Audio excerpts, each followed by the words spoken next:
When selecting an injury law firm, size matters. Let me introduce you to Morgan & Morgan, America's largest injury law firm. Boasting over 100 offices nationwide and a robust team of 900 lawyers, and growing. They possess the resources necessary to secure the best possible outcomes for their clients. With the capacity to invest millions in a case, Morgan & Morgan is well equipped to handle a diverse range of personal injury cases, including car accidents, slip and fall incidents, workplace injuries, medical malpractice, nursing home abuse, and defective product claims. Unlike firms that operate on a one-lawyer-fits-all model, Morgan & Morgan has attorneys who specialize in every area of personal injury law. This specialization ensures that you'll be matched with a lawyer who has a deep understanding of the specific legal landscape relevant to your case. Moreover, Morgan & Morgan operates on a contingency fee basis, meaning you won't incur any charges unless they win your case. There are no upfront costs, sign-up fees, or charges for calls, investigations, meetings, or the time and effort dedicated to your case. This client-centric approach has led to a remarkable recovery of over $13 billion for their clients. With a trust base of over 3 million people, many choose to call Morgan & Morgan in their time of need. Their impressive support infrastructure includes over 4,000 staff members available 24/7 to address your case questions or concerns. Initiating the process is straightforward.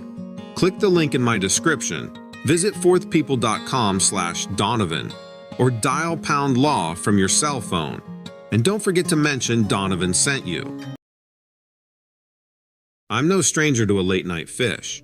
Out there on the lake under the stars, there's a piece you can't find anywhere else. This happened at Milford Lake in Kansas. It's usually so quiet there, perfect for catching some huge catfish. Or at least that's what I was expecting to wrestle with that night. Some people might not get why I love fishing at night, but if they saw the sunset from a rocking boat, they'd get it. It's not just about catching fish. It's about the quiet, being alone, and the soft sounds of the world changing from day to night.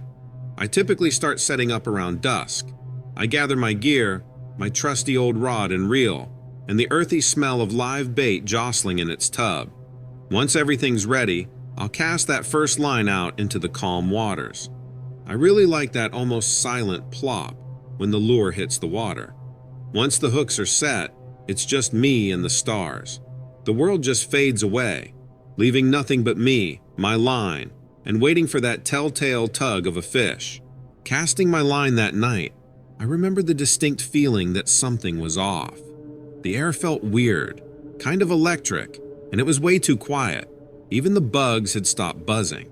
After a while, my attention was entirely swallowed up by this suffocating stillness. Out on the water, as odd as it sounds, the feeling of being watched isn't that unusual. Moving shadows are part of the package, especially when the wind gets to swaying the reeds and tree limbs along the lakeshore. However, what I felt wasn't just the mystery of the darkness. It was a more invasive type of anticipation. Every time I cast the line or felt a tug, it felt like I was getting closer to something big. It felt like everything was just waiting for something big to happen, like the calm before a storm. The tension was so palpable that the night silence seemed more like an anxious humming in my ears. During one of my casts, with my line out in the dark, I heard this huge splash from the other side of the lake. It wasn't the splash of a fish leaping or turtle submerging. No, this was a heavy, forceful splash, like a waterlogged branch had finally given in to the pull of water. But when I tried to see what made the noise, I couldn't see anything in the dark. Moments later, what followed was a low growl that rolled across the dark surface, a sound that seemed both primal and dreadful, cutting through the night and stirring up an intense fear I didn't know I had in me. As an angler, you come prepared for the wildlife. It's part of what you know you'll be dealing with when you're in Mother Nature's territory. But that sound, it was nothing I'd ever encountered in my many years of fishing at night on the water. I couldn't imagine anything like it, not in this lake. It was like something straight out of a nightmare. So that was just the start. Out of nowhere, the quiet of the night was broken by the sound of rustling reeds. I couldn't help but look where the noise was coming from. I swear that I then saw a pair of glowing eyes staring right back at me, but it was hard to see clearly with just the moonlight. Those eyes were yellow and really piercing. Never seen anything like them before. They seemed kinda otherworldly. I was freaking out, but also kind of curious. Truly, I couldn't tell if I was more scared or interested. Was it just some animal looking weird in the dark? Or was there something stranger about it? I remember this chill going up my back. Felt like a bad sign, like something scary was about to happen. And then, the creature emerged. It was big, really big, and stood on two legs. I felt sick seeing this huge shadow slip out of the water. The moonlight was shining on its scaly skin. It was there for just a moment, but it felt like a big deal, like I was seeing something I shouldn't. Its head, similar to a dinosaur or lizard, hosted a set of sharp teeth glinting in the moonlight. A sight stamped to never fade from my memory. I was so shocked I couldn't move. Then I watched as it submerged again, and everything went quiet. 1 minute I'm just fishing alone, chilling, and the next I'm seeing something, like out of a legend. My peaceful spot wasn't the same anymore, and I was now worried about impending doom. I had no idea if it was coming for me under the water, and not being able to see it was almost worse than when I was looking right at it. Jolted by what was happening, my grip involuntarily loosened on the fishing rod, and I almost lost it in the water. I hastily began rowing back to shore and packing up my stuff simultaneously. I just knew in my gut I had to get out of there. I hustled, powered solely by adrenaline and the lingering dread, leaving behind the once comforting darkness of the lake. Returning home, I was haunted by recurring visions of the creature, of those glowing eyes imprinted on my mind, lurking amidst my nightmares. Now my favorite fishing spot just doesn't feel right. I keep wondering what else might be under that water. Eventually, that first night passed, the sun rose, and all seemed somewhat normal again, but the haunting image of that face kept popping into my brain. Ever since then, every trip to the lake has been different. Now, even the sounds of the night don't feel peaceful anymore, and being out there alone just gives me the creeps. But there's something weird about it. Every time the moon's just right, or the wind whispers a certain way, I feel like the lake's calling me back. Ever since then, the night sky and the calm lake just don't seem the same to me.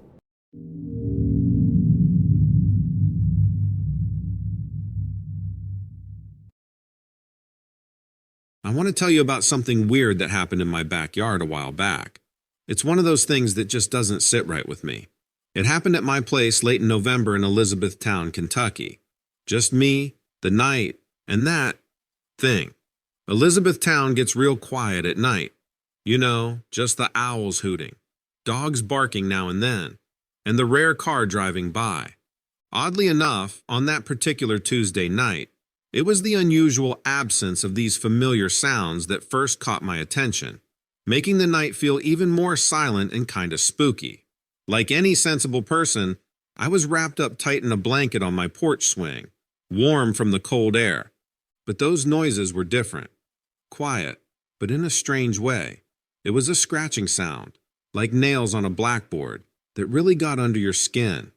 I'm not usually paranoid, never seen a ghost or anything. But my grandma always said to trust your gut, and it was telling me something was off. And boy, oh boy, was my gut rumbling bad, like there was a storm rolling in. But curiosity got the better of me.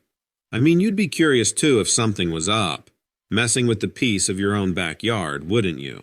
I felt kind of brave, I guess, grabbing my big flashlight from the corner of the porch. Thought maybe I'd find a raccoon or something. I had to give Tweeter, my old beagle, the slip, since I didn't want him getting in the way. Stepping off the porch, into the light of the moon, the silence was suffocating, but my adrenaline was pumping. I fumbled around, my flashlight cutting sharp lines into the darkness. I walked down the stone-laden pathway, heart thumping in my chest like a marching band, sweat trickling down my brow. I followed that scratching sound, pushing past the branches of that big maple tree in my yard, ducking under the ones hanging low.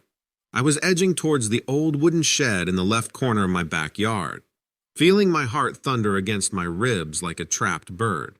Every little rustle and shadow seemed louder and scarier, but I kept going, half worried, half curious. The noise got louder and more frantic, echoing in the quiet night. It gave me the creeps. As I approached, the pale beam of my flashlight danced along the ground, revealing restless, frenzied movements near the base of the shed, large enough to make me think of a dog, only skinnier. Strange clicking noises started to mix with the rustling. That's when I saw it, this huge eye, shining weirdly in the light. I can't explain it, but whatever it was, it just didn't fit with my everyday life of dirty hands and late-night ball games. Now, I'm not talking about aliens and such, just something offbeat. This was not just a matter of an errant raccoon or a wandering dog. This thing was fast, way too fast for any normal animal. It moved in a weird, twisty way that just didn't seem right. But I was still squinting into the gloom, so I wasn't quite sure what I was up against. This was the point where my common sense wrestled back control. I still had no real idea of what was lurking in the shadows, mix of fear and curiosity swirling within me, with no clear winner. Suddenly, the flashlight beam landed on some movement again. It was an odd shape, definitely not human, but not entirely alien either. Under the flash, the night shrunk, and the pale, almost translucent skin of the creature jumped into focus. It was on all fours, kind of like a person trying to move like a deer, but it was bulkier and moved too smoothly. I caught a glimpse of it, and I wish I'd never seen it. Its skin was this sickly color, kind of like dough that's been left out for too long. Its body was so gaunt you could count the ribs. It moved kind of graceful but weird, like a dog trying to walk on its hind legs or something. And its face, it was human but not quite. Large black eyes, and an open gaping mouth that fell inwards into a sucking void. I felt this deep primal fear looking at it. Like all those fears you can't put into words, of the dark, of unknown things, of being hunted. I couldn't tell if it knew I was there or felt scared of me. It just paused momentarily and resumed its gait across the yard, pale body oscillating in the dim light, throwing long, uncanny shadows. I just panicked, my heart pounding, and I couldn't even catch my breath. I forgot everything. Tweeter's whine echoing from the house, the birds' absent chirping, the distant hum of a vehicle on the dirt road.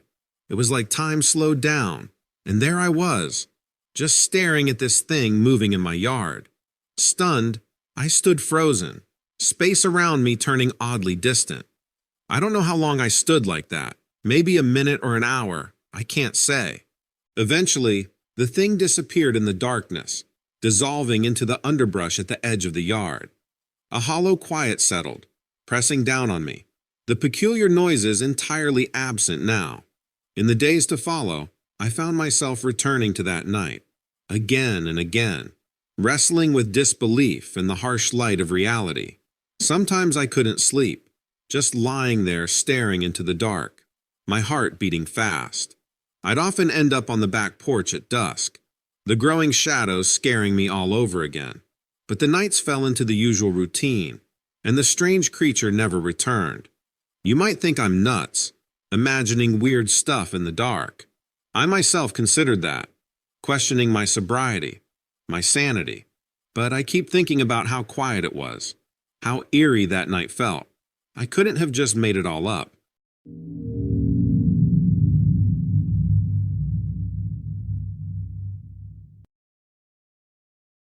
So, I was driving down this country road in Alabama one night. I just grabbed some snacks from the local convenience store and was heading back to my motel near the Sipsey Wilderness. You know, it's one of those places with thick forests and all sorts of weird stories. Now, I'm usually not one for spooky tales or local lore, but there's something about driving through these secluded southern roads late at night that gets your imagination running wild. You know how it is when everything feels more intense at night. Sounds are louder, and every shadow looks a bit off. The way the branches cast shadows in my headlights was kind of spooky, really got my imagination going. It wasn't that I was scared at that point. Not exactly. I was just being cautious, you know. After all, you never know. The only company I had was the low rumble of my truck engine and the occasional rustle of my tarp-covered load in the back. But this night felt different. It was unsettlingly quiet. An oppressive stillness wrapped around me, more suffocating than calming. The moon was barely lighting up the road, and my headlights were just cutting through the dark. The wilderness was like this big, dark wall. To break the silence, I turned on some oldies on the radio, the vintage tunes filling the cabin of my truck. But for some reason, the music didn't make me feel any better. It just made me feel more alone in all that darkness. I didn't know it then, but I was about to have an encounter that would chill this seasoned long hauler to the bone. As I drove along the sinewy road, the headlights suddenly cast their gaze on a figure up ahead. At first, I thought it was a person, stranded maybe. I squinted into the darkness, trying to make out the details, but I was wrong. It wasn't a person, not quite. This was something unsettling. It was tall, easily over 6 feet, and astonishingly thin. It was so skinny, its bones were sticking out like crazy. And then came its head, ridiculously large, hanging heavily over its spindly body. The moonlight made its big round head look even weirder. I caught a glimpse of 2 beady eyes peering through the darkness. All other features were hard to make out. There was also an unnaturalness about the figure. The shock slowed my driving to a crawl, and for a moment, time just stopped. The most unsettling factor was not its appearance, but the way it just stood there in the middle of the road, as if frozen in time, unaffected by my approaching vehicle. The truck's engine, which seemed so loud a few minutes ago, was now a distant drone. Everything just got really confusing and blurry. Observing the skeletal figure in the middle of the road, a cold, sinking feeling started settling at the base of my spine. And then, just like that, the figure started to ascend, gradually blending into the night sky, swallowed by the darkness above me. As quickly as it had appeared, it was gone, and just like that, it disappeared, like a ghost. But that's not even the weirdest part. I hit the brakes hard, stopping right where I'd seen the figure. My heart was racing as I fumbled for my flashlight. I don't know what had gotten into me.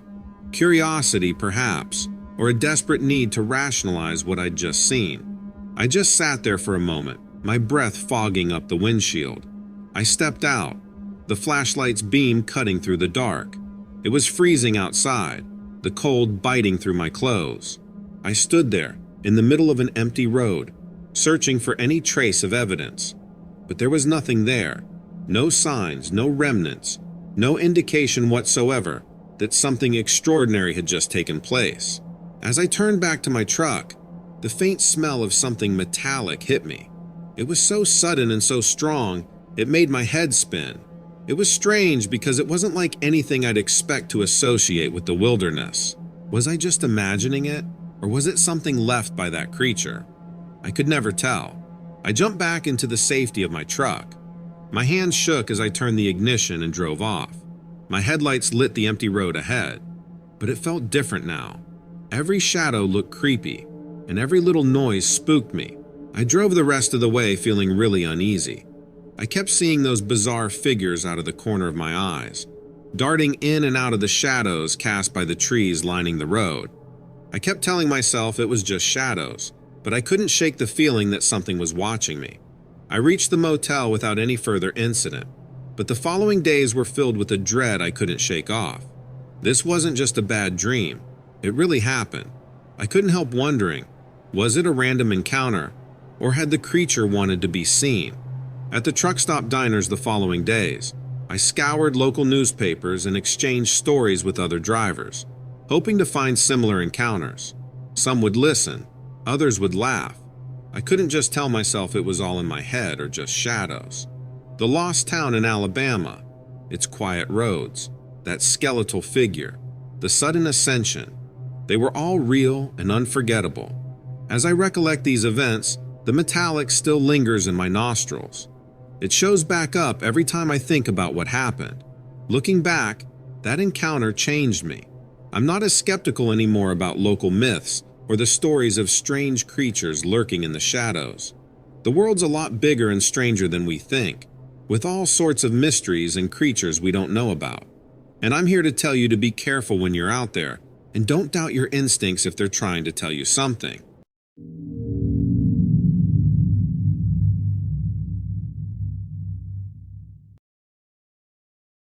I reckon it was around 3, maybe 4 years ago. I've always liked a bit of adventure, exploring new places and all. But that night was way different than anything I'd expected. It was in Tennessee in the summer, out in the country near the old Bell Witch Cave. Everyone around here knows the legends about that place. Everyone from absolute believers to hardcore skeptics has their own take on it. I was somewhere in the middle, not sure what to believe. We've all grown up hearing stories about the witch and the spooky things in that cave. I suppose I wanted to see if there was anything to it. I'd planned my visit for a full moon night. True or not, those old tales, they kind of draw you in, to the idea of potentially running into something otherworldly under the cold light of a full moon. I remember reaching the cave entrance and seeing the moonlight creating long shadows over the entrance. It was eerie. I shook off a chill, steadied myself, and went in. It was super quiet inside other than a faint dripping noise. I was familiar with quiet places, but the silence inside this cave was unique. It was absolute. It was like stepping into a different world. I moved slowly in the cold, humid air. My flashlight showed the rough walls and the ceiling dripping. All the natural sounds of a cave. But how do I put this? There was a sense of waiting. I couldn't shake the feeling that someone was watching me. It made me want to whisper instead of talk, to walk slowly so as not to disturb, whatever was in there. I'd been in the cave for about half an hour or so. Don't rightly remember what I was doing. Just poking around, looking at formations and such. The passage got narrower, the roof dripped more, and the air felt heavy and musty, like something was rotting. That's when things started to feel off. I heard a soft rustling, almost like feathers brushing against the ground. It was odd, and I remember thinking it was too gentle a sound for such a place.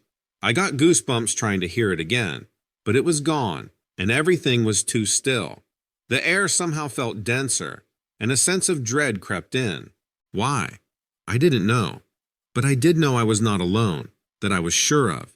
And meanwhile, I had no idea just how scary it was about to get. Little did I know what awaited me in the heart of that cave. Then the cold hit me. It was so cold, it felt like something was squeezing me. I realized how incredibly cold it had become in the cave, chilling me to the bone. It was the kind of cold that gets inside your head. And the sense of being watched, it amped up to something that felt very intrusive and personal. It put me on edge. I was scared. And that's the only word for what I was feeling, scared. I still can't explain what happened next. I felt like something was watching me, and it wasn't friendly. But for a long time, I didn't see anything.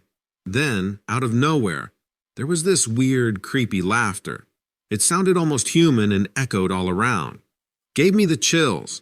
I spun around, shining my flashlight all over the place. That's when I saw them. These glowing red eyes staring at me from deep in the cave. Even with the cave all dark and confusing, I could tell those weren't human eyes. They were just too intense, too scary. I was sure it wasn't human. I bolted. Call it instinct or whatever. But everything in me was screaming to get out. It was telling me to run. So I just ran. I hardly remember getting out of that cave. I was really scared. All I wanted to do was get out. And I bet I must have been running through that devil of a cave faster than I ever did. The whole thing was a blur. Next thing I knew, I was outside, panting in the moonlight. I collapsed right there, too shell-shocked to move. When I finally calmed down, I had only one question. What in the world was that? I've heard tales of skinwalkers, mythical creatures that can take the form of any critter, but I never believed what I heard. Yet there it was, real, terrifying. Had I been face to face with folklore, reality, I don't know. All I knew was that it wasn't a part of my world, not part of any world that I called safe or normal. Yet it existed, undeniably real and chillingly present. Since that night, it's something I struggle to comprehend. Did I cross the fine line between the known world and folklore? What happened to me in the Bell Witch Cave? I guess I might never know. I guess I have to live with not knowing, hoping that going forward I can still tell what's real from what's just a story. I think that might be what has me scared the most. The fact that I'm finding it hard to believe even my own thoughts.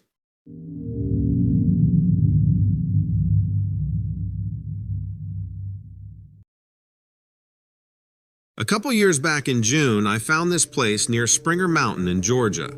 It was the perfect spot for a peaceful jog along the Appalachian Trail.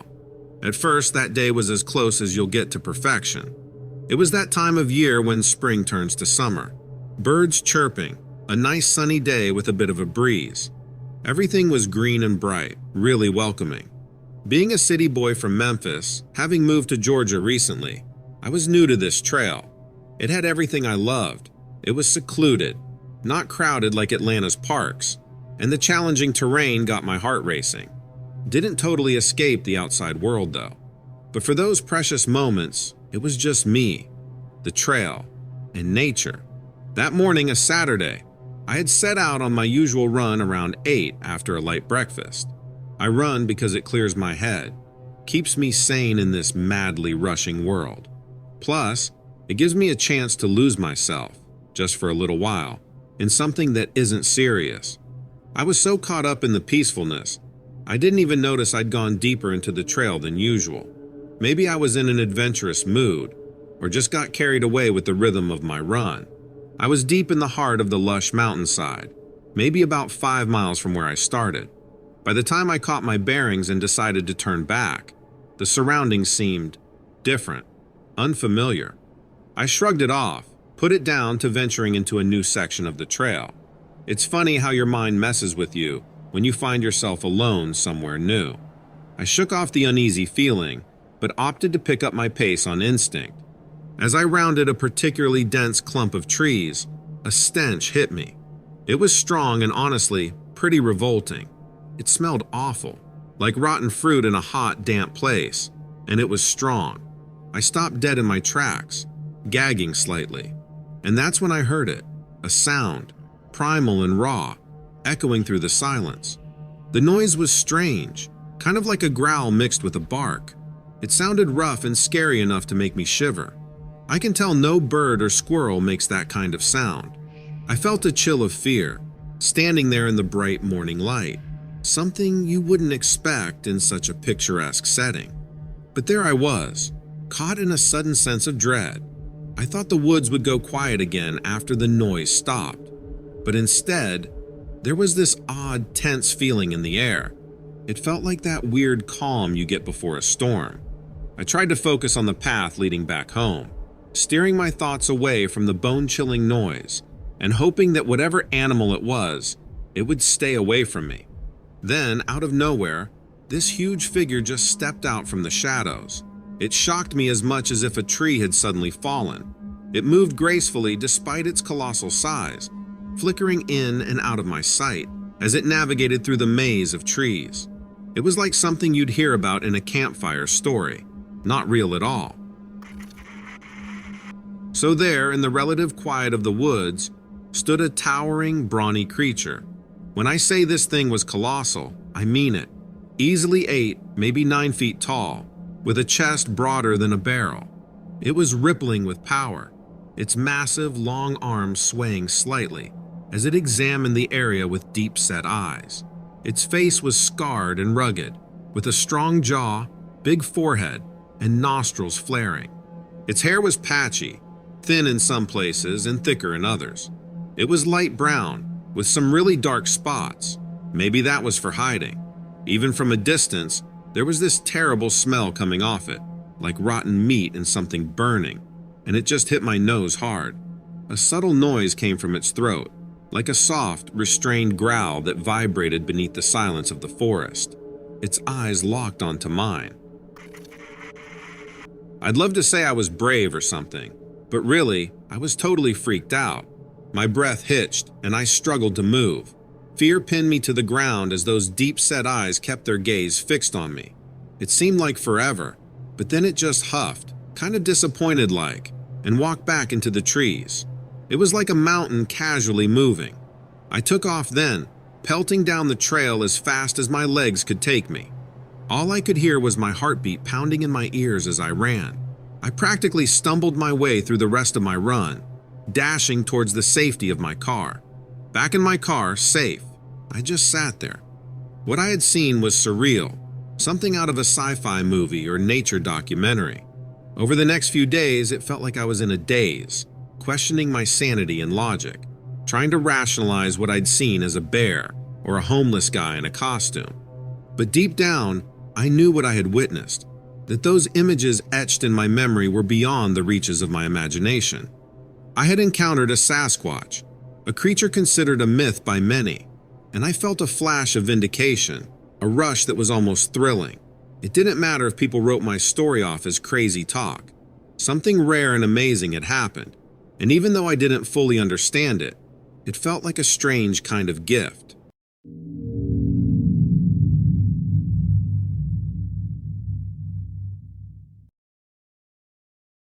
It was a misty, clear night in Savannah. A cold chill crept along the cobblestones in the dark alleys.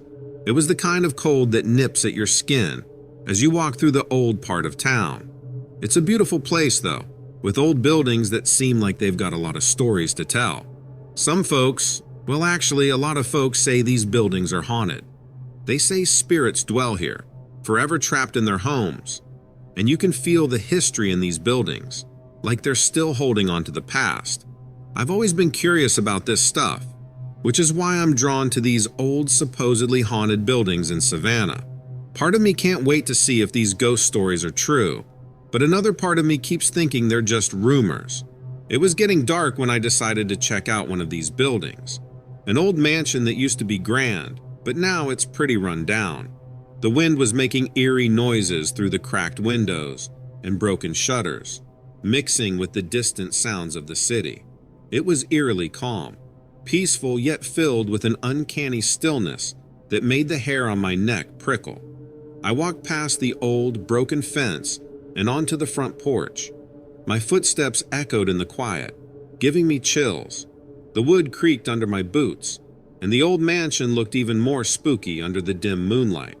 When I stepped inside, it was so dark that my flashlight hardly made a difference. I could make out hints of grandeur past.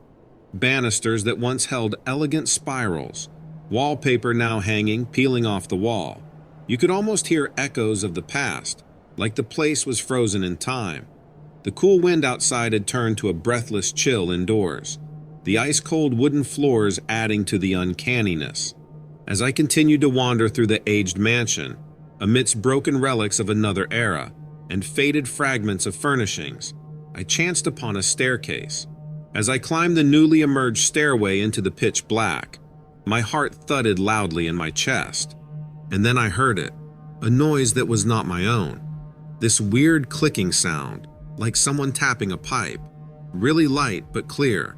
Then, another noise soon followed, a low scratching, a soft echo that seemed like something dragging itself across the floor, crawling quickly from one point of the room to the other. The sounds, unsettling as they were in the silence, seemed to be closing in, drawing nearer with each passing moment. A wave of unease washed over me as curiosity wrestled fear. Part of me thought it was just the old house messing with my head, but another part really wanted to see what was hiding in the dark. Gathering my courage, I stepped forward and rounded the corner. My flashlight's weak beam swept across an old, rundown ballroom. It got colder, like the draft was wrapping around me. The feeling of anticipation suddenly morphed into something else, dread. The once intriguing darkness now felt unwelcome, stifling. My usual skepticism disappeared, leaving me feeling exposed in the growing darkness. In the far edge of the room, I thought I saw the shadows seem to shift, forming a vague silhouette different from the surrounding gloom. That subtle distinction made my heart skip a beat. A bunch of things flashed through my mind. The mansion, the ghost stories, the weird sounds, and then that shape that didn't belong. It was then I finally saw it, the crawler. The shape started to move, gracefully, eerily, almost floating above the tattered remains of what might have once been a polished oak floor. This figure was super thin and way taller than any normal person. crawling around on all fours. It moved quickly, like it was hunting. Its eyes seemed to swallow whatever slight light broke the darkness, leaving behind twin pools of utter blackness. I couldn't see a nose or any clear features, just a huge mouth that looked like it was opening into a bottomless pit. I was shivering, my heart pounding so loud I could hear it over that creepy clicking sound echoing around. The room suddenly felt smaller, the ceiling lower, my flashlight beamed dimmer. I felt a rush of adrenaline telling me to run, but I couldn't move or look away from it. Dread turned to primal fear, and fear turned to instinct. Before I knew it, I was backing away, finally able to move. I kept my eyes on that thing, the crawler, as I moved back as fast as I could. Another shiver shot down my spine, and I could swear it was watching me too, following my every move. When I finally got outside, I could breathe again, and the fear started to fade. I was out of that mansion, but I couldn't shake off the feeling of that encounter with the crawler. For the first time, I wasn't just some skeptic or curious tourist. I was right in the middle of the kind of ghost story I always thought was just make-believe. Now, all the stories about haunted places in Savannah, the ghosts the locals talk about, seemed a lot more real. This wasn't just a wake-up call. It completely changed how I saw things. Glancing back at the mansion, it wasn't just an old building anymore. It was a place full of lost stories, forgotten times, and creepy stuff like my run-in with the crawler. A part of me hoped that was the last I'd seen of the eerie entity. But the explorer in me knew the mystery was probably far from over, and so ended my first terrifying encounter with the totally real haunted side of Savannah.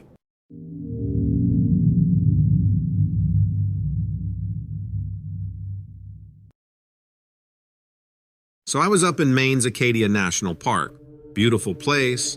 Some of the squad from the force, and I were up there for a training exercise. It was this team-building thing where everyone attempts to survive a weekend without the comforts of modern living. And trust me, it's harder than it sounds, especially for the newbies. The night skies up there were something else too. Brilliant stars, clean air. But enough of the tourism talk. On to my story. Setting up camp was the usual mix of people who knew what they were doing, and those who didn't. Pretty standard fare. Despite some of the grumbling and ribbing of each other, we were all starting to have a pretty good time. We pitched camp near Jordan Pond. It's got quite a view, especially at sunset. Almost made me forget that we were up here on training. And there's nothing like swapping over the top stories about bravery and heroics over food. The food might not have been gourmet, but it sure tasted good after a day of survival skills. And that's about when the calm shattered. There's always that one moment that you can pinpoint when things on a normal day take a nosedive on days that go awry. Maybe the laughter died down, or perhaps the birds went silent, but something changed, and we all felt it looking into the darkness. We were law enforcement officers after all, so when something didn't feel right, we noticed. Then, a rustling from the bushes cut our conversation short. A cloud had passed over the moon, and the once vibrant campsite was swathed in a sudden darkness that left us squinting into the inky void. None of us are the type to be put off, or easily become nervous, but this feeling, it was deep, like that feeling you get when you know something's watching you. For a moment, there was nothing, just the wind, and then, I swear, there was this slithering, scratching sound from the bushes. None of us moved. Even us, tough law enforcement guys, were frozen like kids scared of some unseen boogeyman under the bed. Someone flicked on a flashlight, the beam shaking all over the place, but we still didn't see anything. Just shadows, bushes, and trees dancing in the chilling wind. "Don't freak out," I remember whispering to Rodriguez, the rookie who couldn't have been a day over 22. "It was probably just a deer or something," I said. But even as I said it, I didn't believe it. There was more to it than that. I knew that for certain. This felt different than your usual wildlife encounter. The rustling and that uncomfortable feeling of being watched. I'm not sure what made me do it. Maybe it was just how uneasy we all felt. But I caught myself squinting into the night, trying to see through the darkness and following the sound.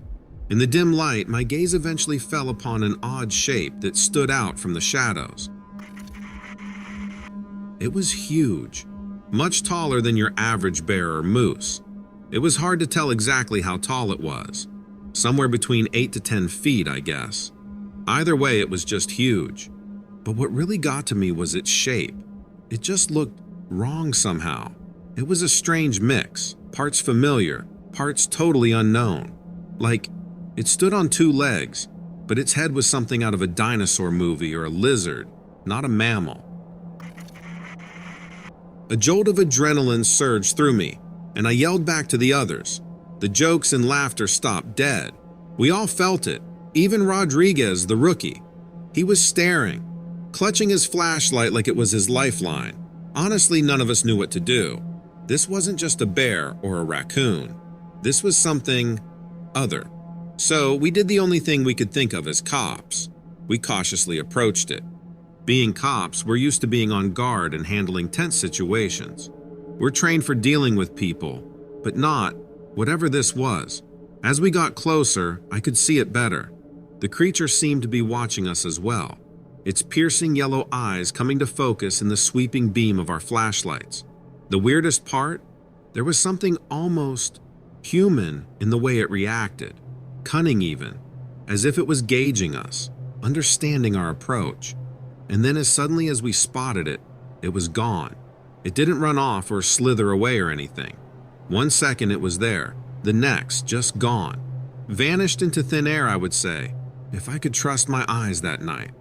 All that was left was this eerie silence and a weird feeling in our chests. We were shaken up. Some of us were even scared.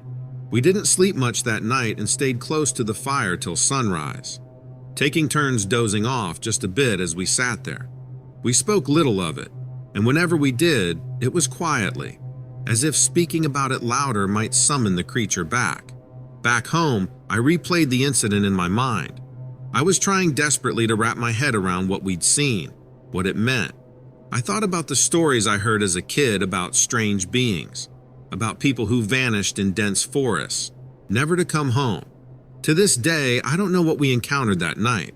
It's a humbling reminder that there's still so much out there in the world, beyond us, beyond human understanding.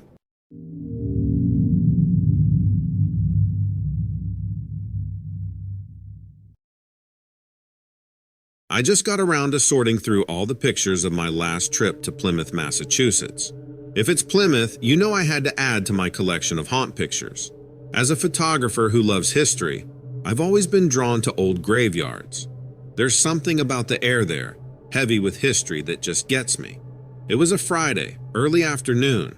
Plymouth was so quiet that day, it felt like the perfect day to wander in a cemetery. The headstones looked really old, shining under the sun. I was there with my headphones on, playing classic rock, and my camera in hand. I walked among the tombstones, carefully navigating the paths between them as I peered at each unique marker, letting my fingertips graze the weathered script. I felt like the old stones and moss were telling stories of the people who were buried there.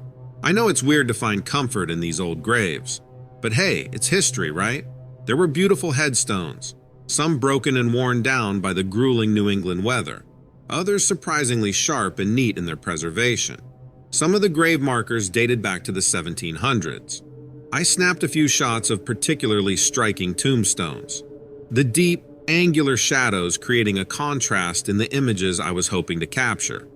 I passed by an enormous oak, its gnarled branches casting long, eerily human-like shadows over a section of tombstones, its leaves rustling. That's when I felt it. The air changed. I started to see my breath in the cold air. Startled, I glanced around, somehow knowing it wasn't the eccentric New England weather making me cold. I got this weird shiver, and the silence of the graveyard seemed louder than Freddie Mercury, who was singing in my ears. And then, out of nowhere, a strange, damp, earthy scent entered my nose. It freaked me out, but then, at the same time, my camera beeped, and I snapped back to what I was doing. My camera had captured something on its passive lens, and it had automatically focused on something. I looked at the viewfinder, but all it showed was an expectantly blank screen. Confused, I scrolled back to my last snap, a random shot of a dilapidated tombstone being strangled by ivy. I didn't see this when I took the picture, but in the replay, I could see an ethereal, misty wisp wrapped around the stone and ivy, partially transparent, but 100% there. Had my lens been foggy? I checked it, but it was clear. I told myself it was probably just a lens flare or something. No need to get freaked out. Resuming my exploration, I decided to leave this to be examined later. Yet a prickle of unease continued to linger in my mind. It was clear that something was going on that just was not right. As the day wore on, the coldness clung to the air more persistently, reminding me of what I had seen in that photograph. I kept walking. I was more careful with each photo I took, like I was expecting something to happen. Then it happened again, a stronger chill this time. And there was this faint clanking sound, like metal jingling, carried by the wind. Without thinking, I snapped a photo, my heart racing. But this time, when I looked into the viewfinder, there it was. Behind this really old headstone, my camera showed a blurry shape, kind of like something ghost-shaped. It was a tall, kind of flowing shape, no clear lines or anything, just a bunch of blurred shapes that kind of looked like a person. Where its face should be, there were these dim shadows, almost like glowing eyes. It looked like it was wearing old-time clothes and maybe holding chains, just like in those classic ghost stories. A cold shiver ran through me, and something inside told me to get out of there. But for some reason, I couldn't move, just staring at the photo, weirdly fascinated. It was a ghost. I had a picture of a potential ghost, I thought, my blood pounding heavy in my veins. I felt around me an energy shift, a spiking electric thrill. The cold air suddenly softened, and a quiet fell around me.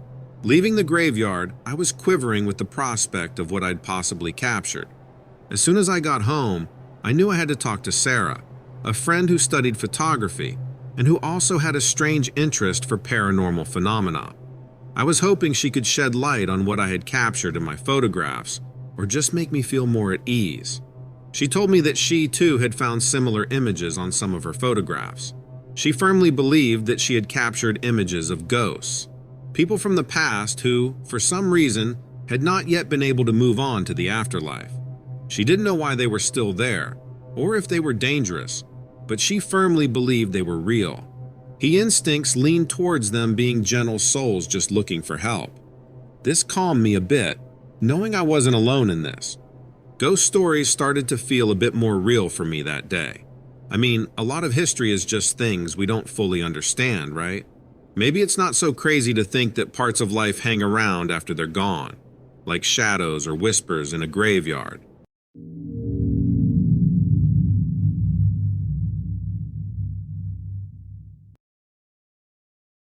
A few summers back, something really weird happened to me. I hope never to experience anything like it again. This happened in a remote cabin in Chippewa National Forest, deep in the heart of Minnesota. I took that trip to find a quiet place to relax. I just needed to get away from my boring day job. I thought a cabin in the woods would do the trick. The cabin was between two mountains, by a small lake. The air smelled like pine and damp earth, that fresh, wild forest smell. It was perfect for some alone time. I was hoping to finish the book I'd been writing for too long, do some hiking, maybe even try my hand at some fishing in the lake. The first few days were super peaceful, just as I wanted.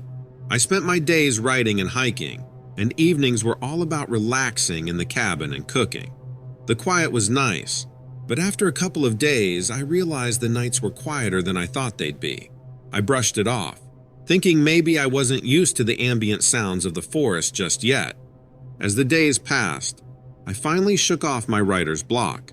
I spent whole nights typing away on the computer, my concentration only broken intermittently by the dancing flames in the fireplace or the occasional splash from the lake outside. Being alone in nature was doing me good, or so I thought. After writing late into the evening one night, I went outside for some air. The moon on the lake and the breeze through the trees were calming. Then, something caught my attention. It was subtle at first, the faintest rustle that seemed too deliberate. too rhythmic to be just the wind. A smell hit me next, pungent, almost moldy. The odor was so strong it made my eyes water. Then came the sounds. Strange sounds that rumbled at a frequency that was hard to pinpoint. It was a deep sound, with a strange echo, as if resonating from a large, deep chest. It made my hair stand on end. Suddenly, the peaceful forest didn't seem so welcoming. Right away, I knew that something was lurking, and that was my first inkling of the terror that was to unfold that summer night. The sound came again, closer this time. That same guttural growl, followed by a howl. It wasn't like a wolf or coyote. It was deeper. Again, almost like it came from a huge chest, but it also sounded disturbingly human-like. It made me feel uneasy in a way I couldn't explain. I never thought I was brave, but something got into me. I just grabbed my flashlight and went to check it out. I was hoping it was just something simple or something explainable. You know, like an animal that had lost its way. I kept going towards the noise, every part of me on edge. It was so quiet and dark, it felt like a dream. Suddenly, from the faint moonlight illuminating the outskirts of the forest, I saw something. This thing was huge, like 7 feet tall, all covered in this thick, dark fur. Its legs were weird, kind of like a dog's, really muscular. But what was most terrifying was the way it stood upright, just like a human. Its snout was long, and as my flashlight beam darted to its face, a pair of yellow eyes glowed ominously back at me. It instantly snarled at me, showing off these long, sharp teeth that caught the moonlight. I stumbled backwards, my feet leading me towards the cabin, never taking my eyes off the beast. I managed to get inside, slamming and barricading the door, hoping that the wooden structure would stand a chance against the looming threat. I switched off the lights, hiding in the darkness, praying for that thing to go away. The rest of the night passed in agonizing tension, marked by its eerie growls that gradually receded further away, into the forest. I was up all night, just waiting for the sun to come up, to get away from that nightmare. I left at first light, vowing never to return to that godforsaken place. For weeks after, I couldn't stop thinking about it, and at night I'd swear I could still hear it howling. The peaceful solitude I loved was now ruined by this creature. I heard later from some locals about a creature they referred to as the Dog Man, a beast of terrifying stature and haunting yellow eyes. To think that I had come face to face with this horror made my blood run cold. Now surely, as I sit back home in Ohio, far from those cursed woods, I cannot forget the ungodly sight of that creature, the awful stench, and the deep, haunting growls. Trust me, there's stuff out there in the woods, things we can't even begin to understand, and I, for one, would rather not peek into that dark world ever again.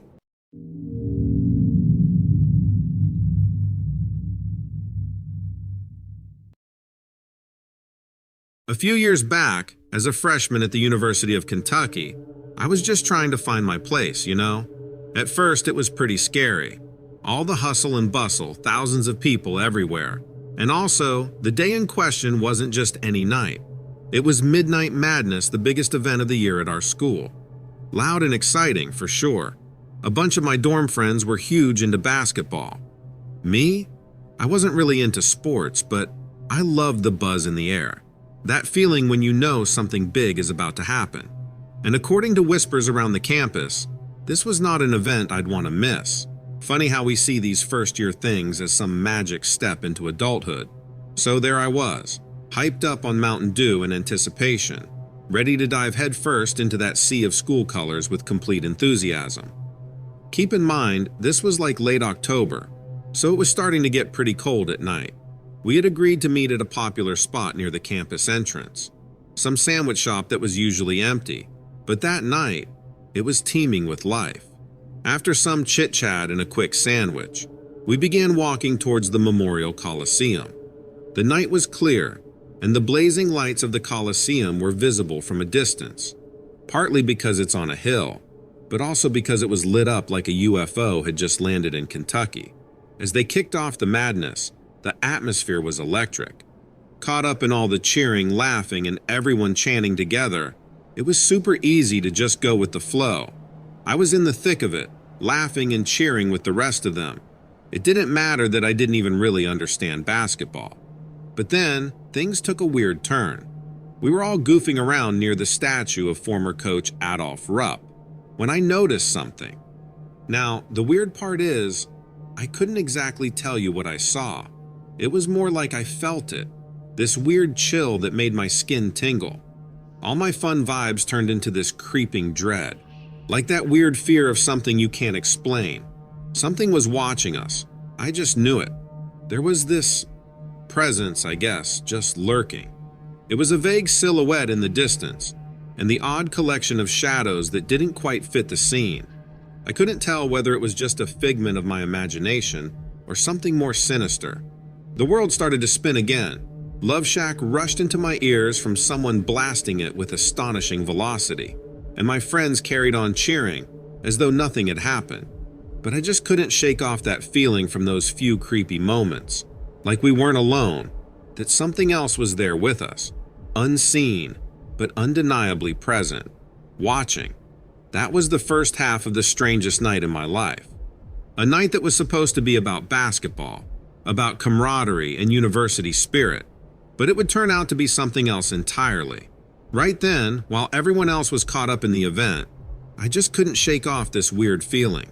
It was like being in a dream, except I was totally awake. My gaze was slowly drawn upwards towards the rooftop of one of the buildings. Then I saw it. There was this figure on top of the concrete and glass building, sticking out like a sore thumb. This thing was massive, definitely over 6 feet. It looked kinda human, but all wrong. Its limbs were too long and thin, and it was hunched over. Even from far away, it just gave me the creeps. I was scared, sure, but also kind of amazed. Here I was in the middle of this big event, staring at something like from a sci-fi movie. I watched as its large wings started to spread out to its sides, almost as if it was about to take flight. Its wings weren't feathery but leathery, like a bat's, which looked really weird on its human-like body. It had these 2 red eyes, glowing like embers in the dark, staring right at me. It felt like they were piercing through everything just to see me. Before I could even wrap my head around what I was seeing, the crowd's roar snapped me back to reality. I blinked, rubbed my eyes, half expecting it to be gone, a figment of my overactive imagination. But when I looked again, it was still there, just staring. Overwhelmed, I just backed away from the crowd in that building, away from those creepy red eyes. I barely noticed my friends asking what was wrong. All I could think of was the thing I had witnessed. I don't even remember how I got back to my dorm that night. I just remember being there. Next morning, everything seemed totally normal. The sun was out. Students were grumbling about hangovers and assignments. Seemed like I was the only one who saw that weird creature. I've replayed that night in my mind countless times since then. Was what I saw real? Was it a trick of light or some well-executed prank for the tradition of midnight madness? I couldn't let it go, and I started looking into it, digging up all these strange stories and hidden facts. Apparently, the creature I saw that night is known to many as the Mothman, an enormous bat-like creature, often tied to terrifying occurrences and bad omens. Why it chose to reveal itself to me that night, though, is a mystery to me until today. Despite the fear and confusion, I actually wouldn't change a thing. That surreal encounter, with something most people only dare to whisper about, has made me curious. It's unlocked a curiosity to know more. Most of all, I've learned that we're just tiny parts of this huge, mysterious universe. There's so much out there that we don't know, can't possibly understand. But isn't that what university is all about? Challenging what we know and finding the unknown, finding ourselves. And who knows, maybe this year, another freshman will look up at the right moment during midnight madness and see something utterly extraordinary amidst the ordinary.